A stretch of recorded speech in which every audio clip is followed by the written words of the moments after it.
Hola, ¿qué tal? ¿Cómo están? Bienvenida a este nuevo estudio de la lección de escuela sabática. Para esta semana ya estudiamos la lección número 12. Ya hemos estudiado 11 lecciones anteriores. Vamos a empezar con la lección número 12. Fíjese el título para esta semana: Los acontecimientos finales de la Tierra. Interesante tema. Vamos a conocer cuáles son esos acontecimientos finales de la historia de la humanidad. Bien, sin más, quédese conmigo porque ya casi iniciamos.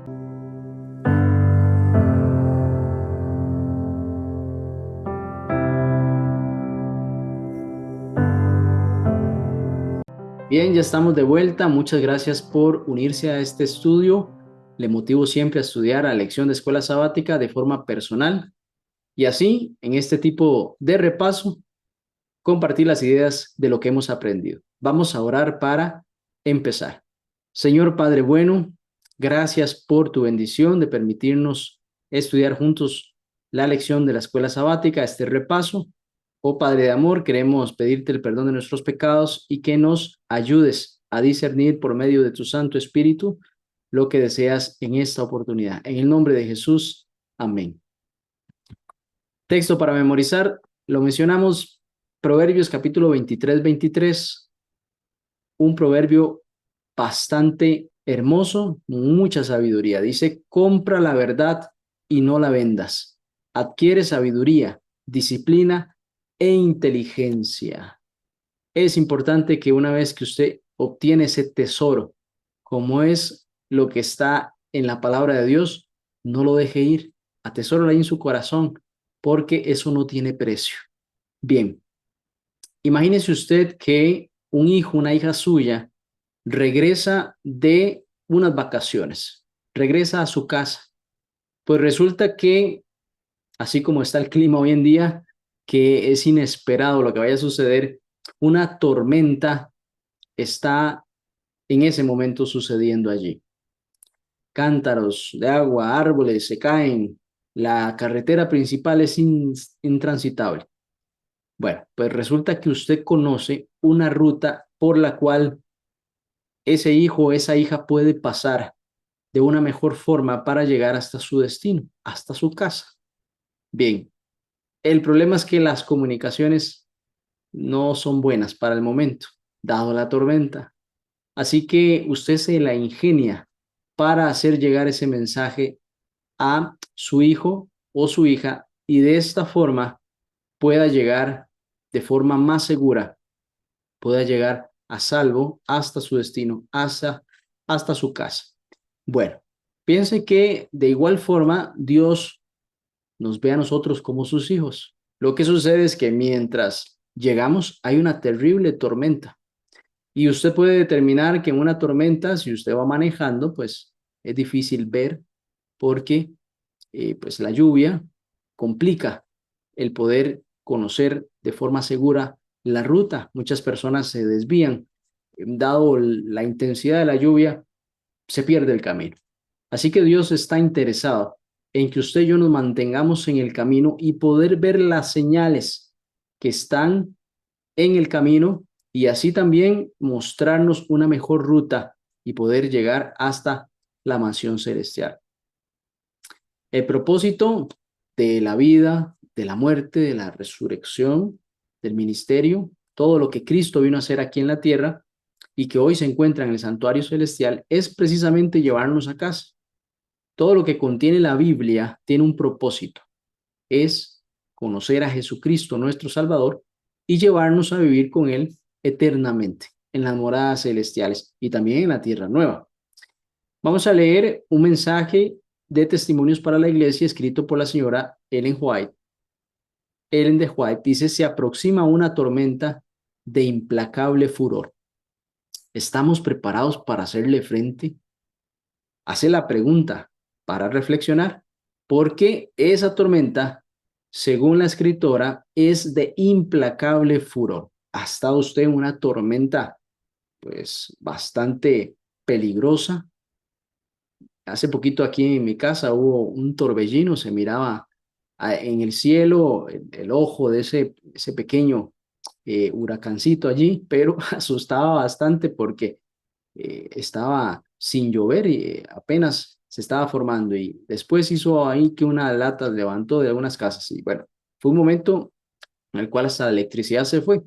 Imagine que eso va a ser multiplicado por un montón, porque dice aquí implacable furor. Ahora, es una tormenta de índole espiritual. Esa tormenta es la que usted y yo debemos atravesar. ¿Estamos preparados para hacerle frente? También los mensajes proféticos de Daniel y Apocalipsis van a ser esas instrucciones divinas para ayudarnos a atravesar esas tormentas de la vida en el tiempo del fin. Y así entonces usted y yo podemos sentir el cálido abrazo de un Salvador amoroso y poder ir a reinar y a vivir con Él por la eternidad. Entonces, el objetivo de esta lección específicamente es revelar lo que dice la palabra profética y la palabra profética es la más segura. Vamos a ver los acontecimientos finales y aprovechando esa situación, vamos a redescubrir la fortaleza de Cristo para ayudarnos a atravesar ese conflicto, el conflicto final que vamos a estar usted y yo inmersos, que ya estamos en los últimos días, en los últimos momentos, no sabemos cuánto le queda a esta historia, pero después de allí vamos a ir a reinar con Cristo. También el conflicto de los siglos, capítulos 37 y 38, vamos a estudiar acerca de eso.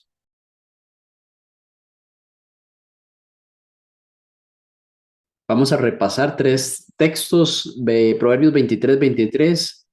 Dice, compra la verdad y no la vendas. La sabiduría, la enseñanza, la inteligencia. Nos habla acerca de la verdad. Una vez adquirida, no te desprendas de ella. Juan 8:32, conoceréis entonces la verdad y la verdad te hará libre. Bien, Juan 17:17, santifícalos en tu verdad, tu palabra es verdad. Estos versículos tienen en común el conocimiento de la verdad.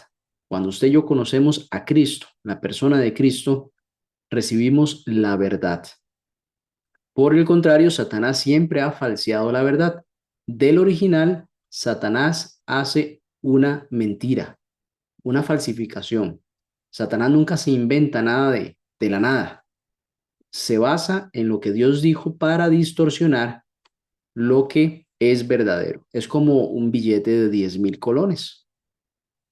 Ese billete, para que haya una falsificación, tiene que haber un original.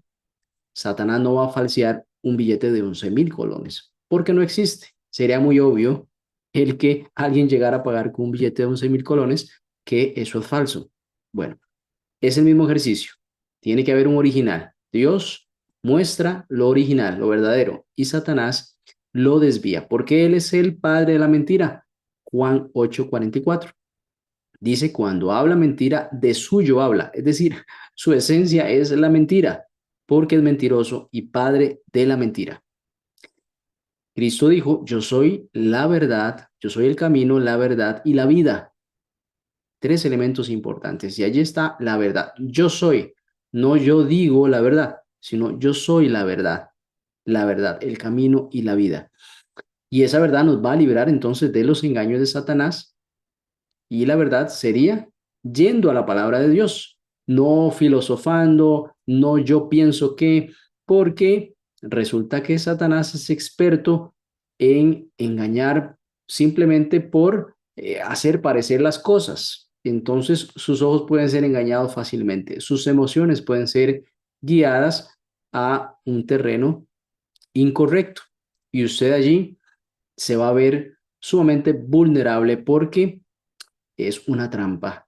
Así que debe de ir a la palabra de Dios y basarse en lo que Dios dice para poder hacer y contrarrestar lo que el enemigo quiere que usted y yo creamos. Salmo 119:105, lámpara es a mis pies tu palabra y lumbrera mi camino. Cuando avanzamos en el caminar cristiano, hay una lámpara que nos va mostrando hacia dónde vamos. No estamos a obscuras, no estamos a obscuras. Satanás quiere quitarte esa lámpara y que entonces camines en oscuridad y eso puede imaginarse si lo ha hecho, caminar en oscuridad es algo tremendamente difícil porque no se sabe hacia dónde vas, hasta te puedes lastimar caminar en oscuridad. Vea qué bonito el Salmo 119:130 dice la exposición o la suma de tus palabras alumbra, la exposición de tus palabras alumbra, hace entender a los simples. Cuando Dios habla, habla en sencillez, habla de forma tal que los simples, las personas más humildes, puedan entender lo que Dios dice. Recuerda cuando Cristo hablaba en parábolas, Cristo enseñaba a las personas sencillas con elementos de la naturaleza, con elementos de la vida cotidiana y grandes misterios eran revelados y esas personas entendían lo que el Hijo de Dios quería decirles y no decía palabras difíciles hasta de entender, como quizá lo hacían los fariseos y personas más elocuentes. Ellos, pues, lo único que querían era impresionar, más Cristo enseñar que la palabra de Dios quedara allí viva en el corazón de todos. El Salmo 119, 160 dice, la suma de tu palabra, este sí dice eso, la suma de tu palabra es verdad. Y eterno es todo juicio de tu justicia. Quiere decir que la totalidad de lo que Dios dice es verdad. No hay una pizca de mentira, no hay un poquito de mentira, no. Dios es verdad, Cristo es verdad y toda su palabra es verdad. Por eso, todo lo que recibimos de Dios es verdadero y también es justo. El apóstol Pedro, en segunda carta, capítulo 1, versículos 16 al 21, habla acerca de conocer de Cristo. Dice, porque no os hemos dado a conocer el poder y la venida de nuestro Señor Jesucristo siguiendo fábulas artificiosas. ¿Qué es seguir una fábula artificiosa? Filosofías huecas, enseñanzas que lo único que buscan es enaltecer al ser humano y dejar de un lado a Dios, el conocimiento de Dios, buscar ser muy elocuentes y confiar únicamente en su propia sabiduría y no en lo que Dios enseña.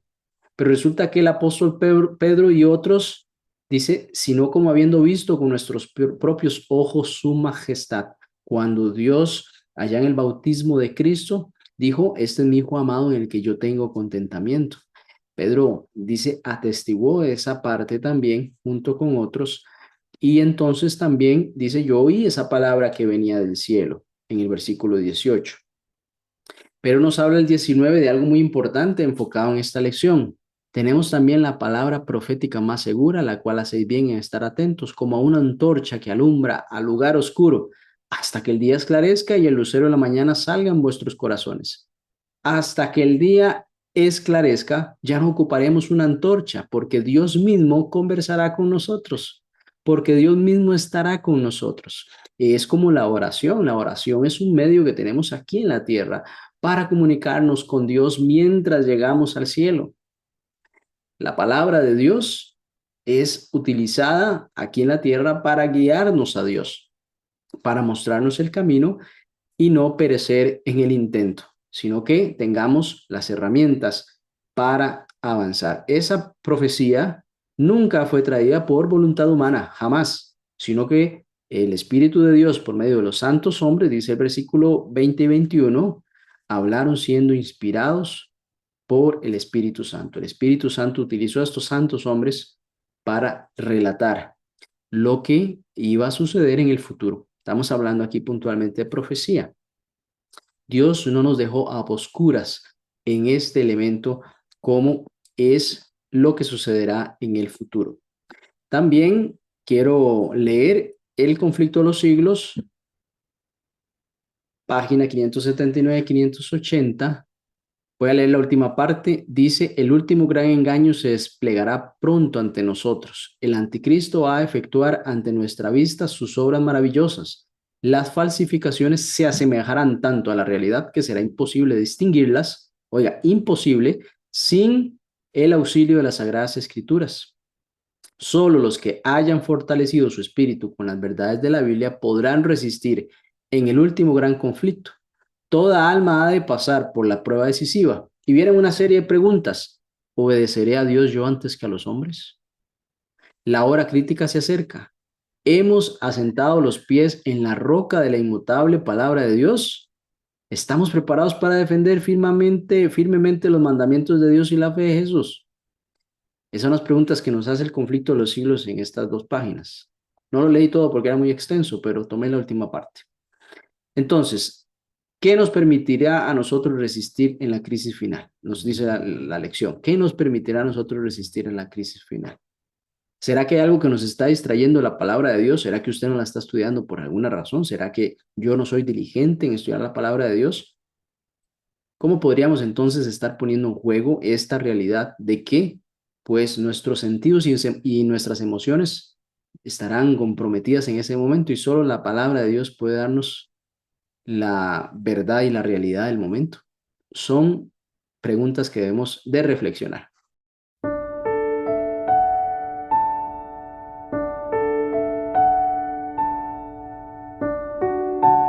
Bien, el Espíritu Santo sellará a los hijos de Dios para el día de la redención, dice Efesios 4:30, y no contristéis al Espíritu Santo de Dios con el cual fuiste sellados para el día de la redención. Los hijos de Dios tendrán las características que tiene el Espíritu Santo, la persona, el fruto del Espíritu Santo. Recordará usted, dentro de ese fruto del Espíritu Santo está también la paciencia, porque Apocalipsis 14:12 dice que aquí está la paciencia de los santos, los que guardan los mandamientos de Dios y la fe de Jesús. Entonces también nos menciona acerca de los mandamientos de Dios. Los hijos de Dios al final del tiempo serán identificados porque guardan la ley de Dios. Isaías capítulo 8, versículo 16 dice, ata el testimonio, sella la ley entre mis discípulos. Por supuesto, un discípulo de Dios tiene que ser obediente a Dios. No solo va a decir es que yo vivo por gracia y no realizo ninguna obra que a mi Padre le glorifique.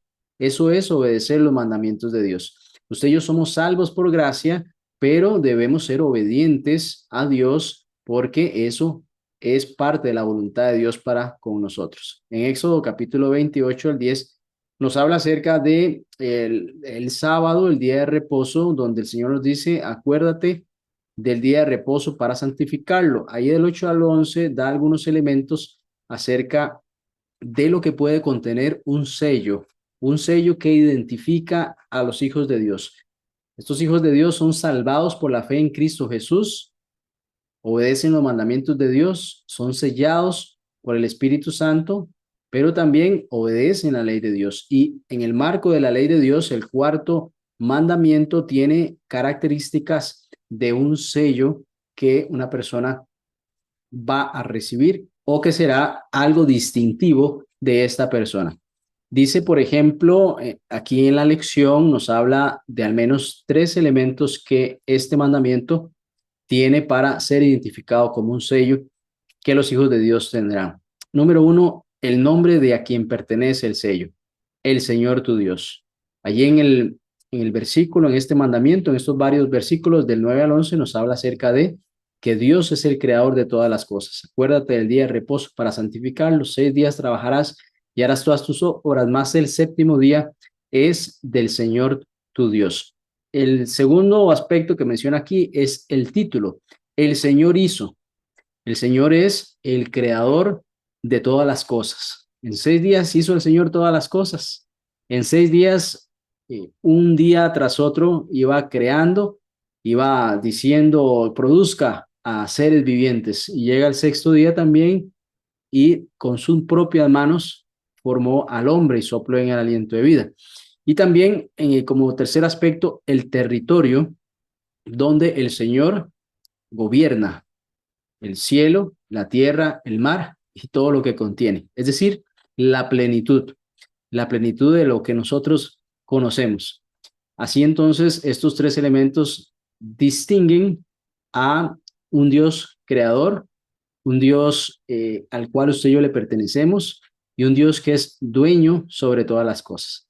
También en Romanos capítulo 4, versículo 11 dice, y recibió la circuncisión como señal, como sello de la justicia, de la fe que tuvo estando aún incircunciso, para que fuese padre de todos los creyentes no circuncidados.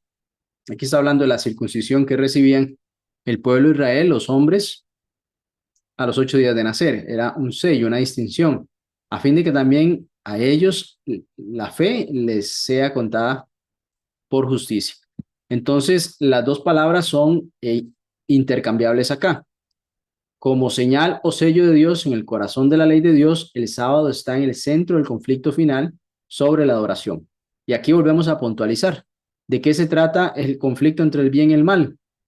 Se trata de adoración en términos de los seres humanos, a quienes nosotros adoramos. O sea, ¿en dónde está puesto nuestro corazón? ¿A dónde está puesta nuestra meta? En este espacio terrenal que se nos ha dado. Si en el cielo o en las cosas de las cuales pues podemos tener acceso aquí en la tierra, que no llenan el corazón humano, sino que tienen una satisfacción temporal o pasajera. También Ezequiel capítulo 20, versículo 12 dice, y les di también mis días de reposo para que fuesen por señal entre mí y ellos para que supiesen que yo soy Jehová, quien los santificó. Desde el Antiguo Testamento se ve el sábado como una señal que distinguía al pueblo de Israel de otros pueblos paganos. Se reconocía al Dios creador del cielo y la tierra, se reconocía porque era el Dios dueño de todo lo que existía además. Apocalipsis capítulo 12 y versículo 17 dice, entonces el dragón se llenó de ira contra la mujer y se fue a hacer guerra contra el resto de la ascendencia de ella, los que guardan los mandamientos de Dios y tienen el testimonio de Jesucristo. Es muy importante mencionar que el sello de Dios, según Apocalipsis capítulo 7 y 1, dice, después de esto vi a 4 ángeles de pie sobre los 4 ángulos de la tierra que detenían los 4 vientos de la tierra, porque para que no soplase viento alguno sobre la tierra, ni sobre el mar, ni sobre ningún árbol. El 2 dice, y también vi otro ángel que subía de donde sale el sol y tenía el sello del Dios vivo, y clamó a gran voz a los 4 ángeles, a quienes se les ha dado a conocer el poder de hacer daño a la tierra y el mar. También el versículo 1 del capítulo 14 dice, después miré aquí el cordero que estaba de pie sobre el monte de Sión y con él 144,000 que tenían el nombre de él y de su padre escrito en la frente. Note que aquí es una característica importante de los que están sellados, tienen el nombre de Dios, del Padre, escrito en la frente. Ahora, el sello de Dios se coloca en la frente, entonces, la frente es un símbolo de la mente y representa una decisión consciente, porque de pronto alguien pensará que es un sello visible, puesto y marcado en la frente. Realmente aquí la enseñanza nos muestra que es una seña de carácter, es una seña de decisión, es una seña de dominio propio, parte del fruto del Espíritu Santo. Es una decisión por Cristo, consciente y razonable acerca de lo que Cristo hizo en la cruz del Calvario y mi agradecimiento de pertenecer a la familia de Dios, que eso es lo que hizo Cristo, reconciliarnos con Dios. También dice que la marca de la bestia es puesta en la frente o en la mano, lo que indica que pues la gente intelectualmente está convencida y tiene decisión propia en aceptar lo que Satanás enseña. Aún así sean engañados, están aceptando la mentira que Satanás les ha mostrado. Por eso es importante ser diligentes en el estudio de la palabra y comparar todas esas enseñanzas con la verdad que se encuentra en la palabra de Dios, en la Biblia. Entonces podemos también decir que Satanás va a odiar a quienes obedecen a Dios porque no desean seguir sus artimañas, sus engaños, los placeres del mundo, sino que han puesto su mirada en Dios y en lo que Él quiere para sus hijos. Recuerde entonces, mis queridos hermanos, que la batalla va a ser contra ese remanente que desea seguir la voluntad de Dios. La lección nos pregunta, ¿por qué la fidelidad diaria al Señor es la clave para estar preparados para cuando llegue la crisis final? Bueno, hay un versículo que me recuerda en esta reflexión de esta pregunta, en cuanto en lo poco has sido fiel, en lo mucho te pondré. En pequeños detalles, nosotros debemos de eh, seguir a Dios, seguir al Señor, sus principios, para que cuando venga la gran prueba final, esto nos ayude a permanecer firmes.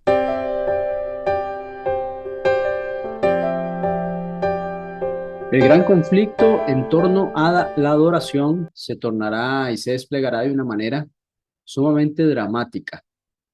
La pregunta es, ¿adoramos al Creador o adoramos a la bestia y a su imagen? La respuesta pareciera obvia, pero realmente Satanás va a hacer de todo para que usted adore a Satanás o adore a su imagen. Al final, pues es lo mismo. y evitar que usted adore al Creador de los cielos y la tierra. Por eso, el mensaje de Apocalipsis 14 es fundamental en este esquema que nos presenta el fin de la historia, porque aquí dice claramente, temed a Dios y dale gloria porque la hora de su juicio ha llegado. Al que hizo el cielo, la tierra, el mar y las fuentes de las aguas, según dice el versículo 7. Como apoyo adicional a esta actitud que deben de tener las personas en ese momento de la historia, hoy también, pero trascendental al final del tiempo, está el hecho de que hay un castigo también por los que no desean adorar a Dios, sino que más bien desean adorar a la bestia o a su imagen. Pues dice que beberán del vino de la ira de Dios, paseado puro en la copa de su ira. 14:10 menciona esto de acá. Y además dice que será atormentado con fuego y azufre delante de los santos ángeles y el Cordero. Entonces nos está hablando de que pues nos conviene estar del bando correcto porque es el fin de la historia, es el fin del tiempo para la humanidad. Es necesario tomar ya ahora una decisión trascendental, porque si estamos vacilando hoy, podríamos pensar que todavía hay tiempo, aunque no sabemos cuánto de vida usted y yo tenemos, pero llegará un momento en que ya no habrá por qué ni cómo vacilar.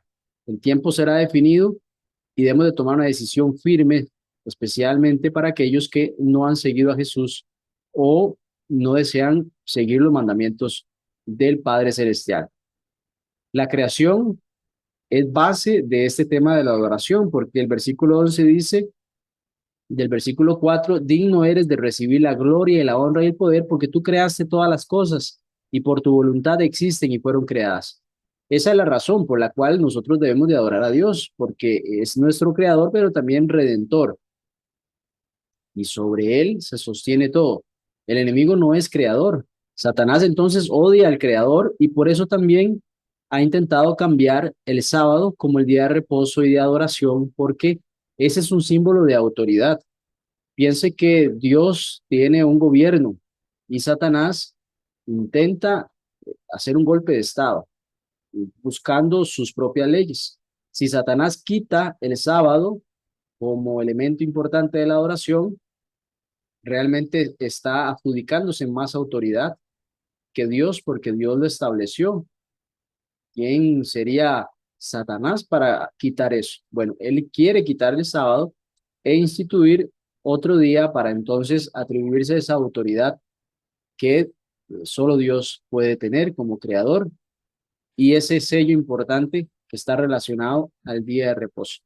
Daniel 7:25, recuerde usted que el cuerno pequeño iba a hablar palabras contra el Altísimo y a los santos iban a quebrantar y también iba a cambiar o pensará, dice, cambiar los tiempos y la ley y serán entregados en sus manos hasta tiempo, tiempos y medio tiempo. Hemos estudiado esto en las lecciones anteriores, pero note que quiere cambiar el tiempo y la ley, los tiempos proféticos y también la ley de Dios. Ese será un intento de Satanás por hacer ese golpe de Estado o buscar quitar la autoridad de Dios y poner entonces la autoridad de Él. Aunque parezca difícil, por ejemplo, que los tiempos vayan a cambiar dramáticamente, que el pueblo de Dios empiece a ser perseguido por la creencia y fundamentalmente por querer obedecer el cuarto mandamiento, eso puede ser para algunas personas difícil de creer. Pero recuerde la pandemia con el COVID-19, cómo cambió las cosas de una forma muy rápida. Bastó con tocar la salud, posteriormente la economía de cada país, y se instituyeron leyes que iban por encima de las libertades personales, de las libertades que como seres humanos usted y yo tenemos, por un supuesto bien mayor. Así pues, el mundo cambia en cualquier momento. Nosotros no podemos dimensionar exactamente cómo vendrá esa marca de la bestia, cómo se distinguirán o cómo el gobierno o la parte espiritual forzará o intentará forzar a los hijos de Dios a tomar decisiones contrarias a la palabra. Eso no lo precisamos, pero el COVID-19 mostró cómo en un rápido abrir y cerrar de ojos, la historia de muchos cambió solo con haber afectado la economía, y sobre este tema, bueno, se ha hablado bastante en otros ámbitos. Apocalipsis 13:13 nos dice que también va a ser grandes señales, de tal manera que aún hace descender fuego del cielo a la tierra delante de los hombres. Piense usted en ese momento, fuego descendiendo del cielo, y usted, ¿qué va a creer? ¿Cómo va a reaccionar? Va a ser algo impresionante. ¿Cómo usted va a responder a eso? ¿Se arrodillará conforme a todos se vayan arrodillando simplemente porque cayó fuego del cielo? Porque eso es algo que usted está sintiendo que debe hacer. ¿O usted se va a detener un momento y va a decir, yo tengo que evaluar esto? Yo tengo que comparar qué es lo que está pasando aquí con las Sagradas Escrituras. Por eso le digo que van a ser momentos sumamente eh, intrigantes, van a ser momentos muy difíciles en la toma de decisiones espirituales, porque va a haber mucha presión de parte externa, familiares, los negocios, la salud, la alimentación, el poder desarrollarse con su familia. Usted va a estar sumamente limitado. ¿Cómo va a responder a eso? La presión va a ser mucha.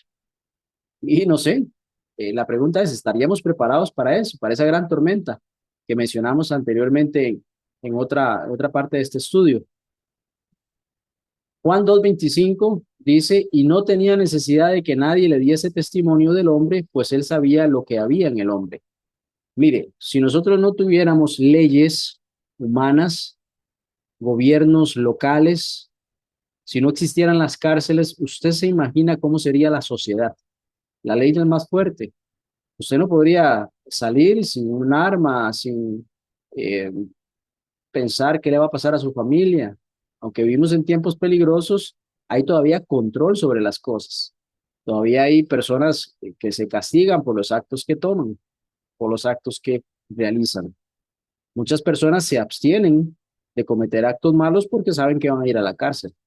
Pero quite usted la autoridad, o más bien ponga la autoridad en contra de las personas. ¿Cómo van a reaccionar las personas sabiendo que tienen hasta un derecho a perseguir a otra persona? Los seres humanos, el corazón de los seres humanos realmente es algo muy complicado. Engañoso es el corazón del hombre, ¿quién lo conocerá? Basta poner al ser humano con alguna presión económica y va a actuar conforme a sus intereses. Así que el mundo en ese momento va a estar muy convulsionado. Cada quien buscará lo suyo y buscará el culpable de lo que está sucediendo. Y esos serán los hijos de Dios, los que desean guardar su ley, pero especialmente el cuarto mandamiento de Dios. Así que todo el poder económico, todo el poder social, todo el poder familiar va a estar en contra de un hijo o una hija de Dios. Eso va a ser muy difícil. Solo el amor de Cristo, la fuerza que nos puede dar Dios por medio de su Santo Espíritu, permitirá que avancemos a algo muy pronto, que sería venir Cristo por nosotros.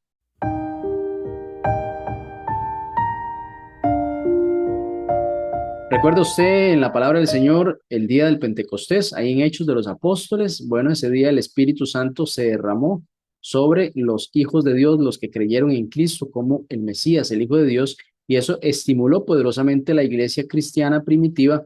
Ahí, si usted va leyendo el relato, habla de que se convertían de miles en miles, 3,000 personas, 5,000 personas, se unían cientos de personas a orar en un lugar, y eso contribuía enormemente a la predicación del Evangelio, que el Espíritu Santo los acompañara en todo lo que hacían.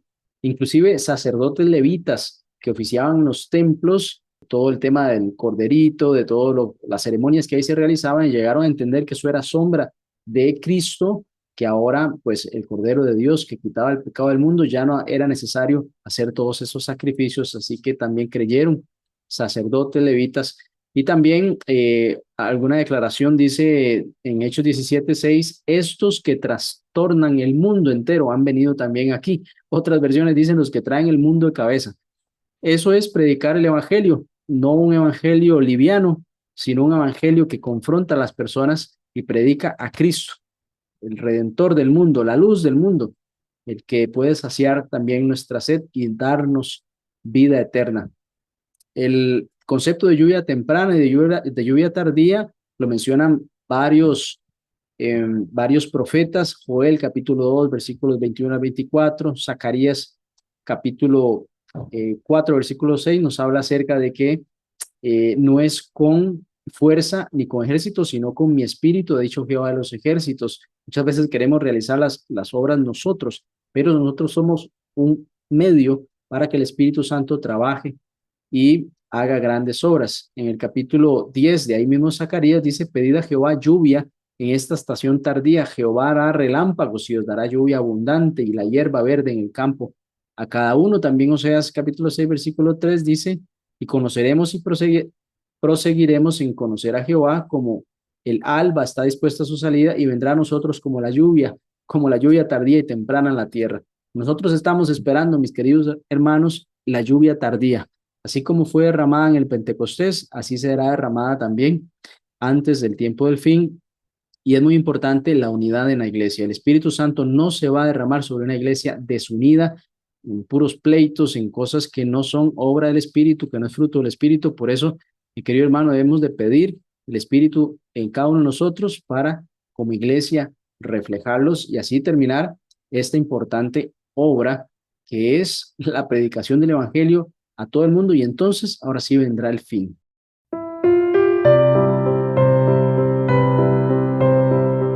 Ya para terminar, vamos a ver brevemente el fuerte clamor. El fuerte clamor lo encontramos en capítulo 18 del libro de Apocalipsis, el último mensaje para la humanidad. Después de esto vi a otro ángel descender del cielo con gran poder, y la tierra fue alumbrada con su gloria. En Habacuc capítulo 2 versículo 14 dice: porque la tierra será llena del conocimiento de la gloria de Jehová, como las aguas cubren del mar. Para eso tenemos que también asociar y leer Mateo 24:14, donde dice: y será predicado este evangelio del reino en todo el mundo para testimonio a todas las naciones, y entonces vendrá el fin. Note cómo antes de que venga el fin se hará un fuerte pregón, se predicará el evangelio de Cristo por todas las naciones, y ese determinará el último mensaje de amonestación para la humanidad. Este ángel que nos habla Apocalipsis 18, versículo 1, dice que tiene gran poder. Recordemos también los ángeles de Apocalipsis 14. Estos ángeles representan mensajeros humanos. La palabra ángel tiene el significado de mensajero. Este ángel va a revelar la gloria de Dios tan perfectamente que va a iluminar a toda la tierra, la llenará del conocimiento de Dios y de Cristo. La palabra griega también aquí podemos decir que para autoridad o poder, relacionada en el Nuevo Testamento, es exousia, y a menudo se refiere al triunfo de Cristo sobre los principados y potestades del infierno. Y en Mateo capítulo 10, versículo 1, Jesús da autoridad a sus discípulos sobre los principados, las potestades del infierno, y los envía con ese poder divino para salir victoriosos en la batalla entre el bien y el mal. Y en Mateo 28, una vez más, los envía con esa autoridad en el cielo y en la tierra para que vayan a todas las naciones y hagan discípulos. Y para terminar, vamos a leer El conflicto de los siglos, página 597 y página 598. Dice: la obra de evangelización no terminará con menor manifestación del poder divino que la que señaló su principio. Las profecías que se cumplieron en tiempo del derramamiento de la lluvia temprana al principio del ministerio evangélico deben volverse a cumplir en medio de la lluvia tardía, a fin de dicho ministerio. Vendrán siervos de Dios con semblantes iluminados y resplandecientes de santa consagración, y se apresurarán de lugar en lugar para proclamar el mensaje celestial. Miles de voces predicarán el mensaje por toda la tierra. Se realizarán milagros, los enfermos sanarán, y señales y prodigios serán a los creyentes. Conflicto de los siglos, página 597 y 598. Hermanos, ¿qué está retrasando ese poderoso derramamiento del Espíritu Santo? La lluvia tardía y el fuerte clamor deben de venir, pero ¿qué los está atrasando? Por más pequeña que sea nuestra tarea individual, ¿qué función nosotros podemos desempeñar para estar abiertos y receptivos al derramamiento del Espíritu Santo? Hermanos, el derramamiento del Espíritu Santo no va a ocurrir en una iglesia dividida.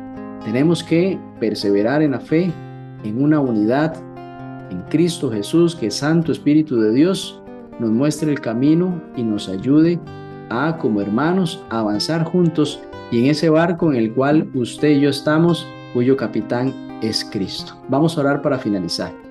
Señor Padre, gracias te damos por este estudio de tu palabra, gracias por los mensajes poderosos que encontramos en el libro de Apocalipsis, como la lluvia tardía necesitamos que sea derramada sobre nosotros, así como el Pentecostés para predicar tu palabra, como también debemos de predicar ese último gran clamor hacia la humanidad, ese gran pregón que debe darse para que todas las personas conozcan de Cristo. Danos esa sabiduría también para resistir a los engaños de Satanás y ser perseverantes hasta obtener la corona de la vida. En el nombre de Jesús, amén. Muy bien, hemos finalizado. Muchas gracias por acompañarme. Nos vemos, si Dios lo permite, la próxima semana.